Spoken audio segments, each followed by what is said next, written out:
Ce n'est pas des faits naturels, ce sont des faits qui ont été construits dans l'histoire de notre pays. Donc, il est peut-être facile de les déconstruire, et encore, il faut avoir la volonté de les déconstruire.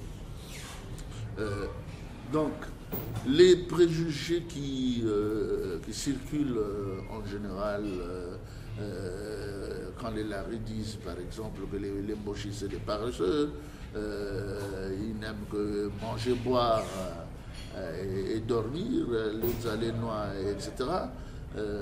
Quand les Mboshi disent oh, les gens du Sud, là, surtout les Larry, c'est des têtus, c'est des gens, c'est des radins, comme on dit, c'est des gens qui ne peuvent pas gérer le pays, qui ne comprennent pas la souffrance des autres, etc., etc. Et on se renvoie un peu ces préjugés-là tout le temps. Je pense que ce qui nous a fait, ce qui continue à nous faire mal, c'est que le problème, soit disant du tribalisme et de l'ethnocentrisme, sont devenus des problèmes tabous, même intellectuellement tabous dans notre pays.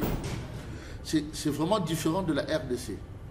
En RDC, vous pouvez vous retrouver dans un café,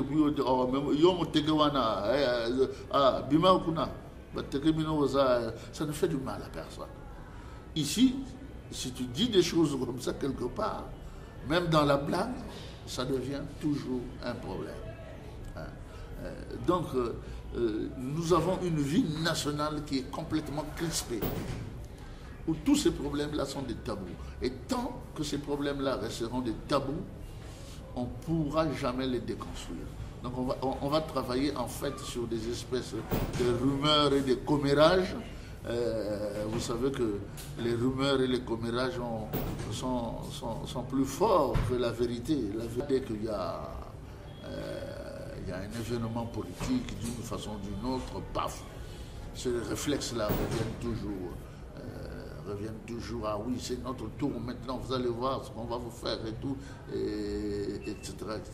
Alors, comme disait un intellectuel, un grand intellectuel de notre pays, il disait, moi je n'ai jamais vu un ministre d'une région développer à lui tout seul toute sa région. Jamais vu. Jamais vu.